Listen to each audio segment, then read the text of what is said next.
एक बार एक शिकारी शिकार करने के लिए जंगल में पहुंचा। उसने अपने तीर पर बहुत ही खतरनाक जहर लगाया और शिकार को निशाना बनाकर उसने तीर को छोड़ा। लेकिन उसका तीर चूक गया और तीर एक पेड़ पर जा लगा। वह पेड़ बहुत ही हरा भरा और बहुत सारे तोते उस पेड़ पर रहते थे।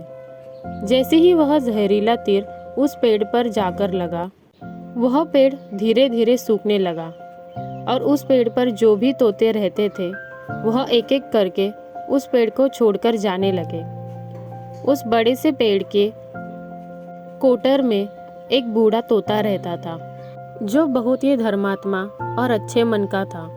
सभी तोते उस पेड़ को छोड़कर जाने लगे थे, लेकिन वह बूढ़ा तोता जाता था, दाना लेकर आता और उसी कोटर में आकर बैठ जाता, परंतु उस पेड़ को छोड़ने को तैयार नहीं था।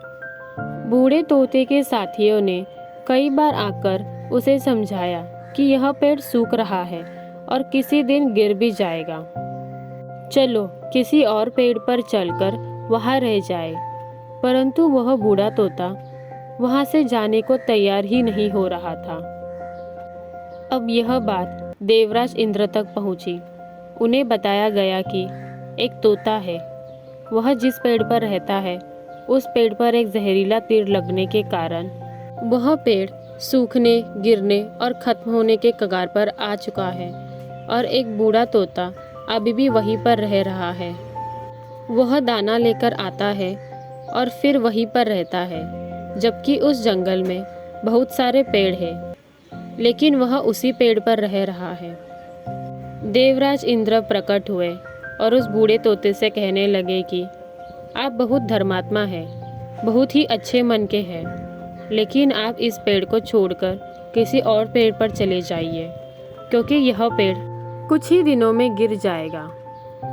तालाब के पास में बहुत ही बड़े बड़े हरे भरे पेड़ हैं, बड़े बड़े कटेर हैं। उन पेड़ों पर फल भी लगे हुए हैं, उन्हें वहीं पर तोड़कर खा सकते हैं, परंतु यहाँ से आप चले जाएं। तोता बोला, माफ़ कीजिएगा, इस पेड़ ने मुझे जीवन दिया है, शिकारियों से मेरी रक्षा की है, हर मौसम में मेरे साथ रहा है।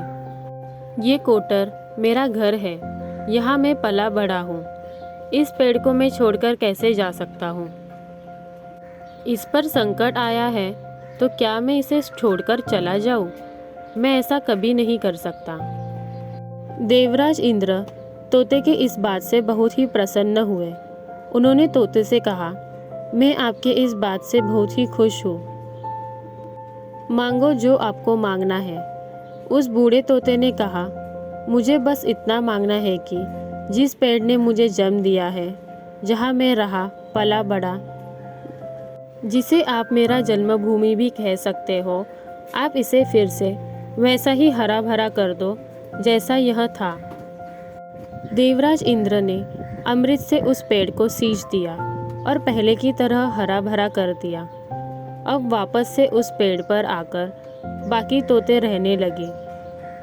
वह बूढ़ा तोता कुछ समय तक और जिंदा रहा, फिर उसकी मृत्यु हो गई और वह स्वर्ग में चला गया। तो दोस्तों, इस कहानी से हमें यह सीख मिलती है कि जब भी किसी इंसान का बुरा दौर आता है तो इमोशनली वह टूट जाता है। उसे किसी की सहारे की ज़रूरत होती है, किसी की आवश्यकता होती है। अगर आप ऐसे समय में उसे छोड़कर चले जाएंगे, उससे बात नहीं करेंगे, मुंह मोड़ लेंगे, तो आपसे बुरा कोई नहीं है, क्योंकि आप किसी के सुख का साथी बने या ना बने, लेकिन आपको हमेशा किसी के दुख का साथी ज़रूर बनना चाहिए। नमो बुद्धाय।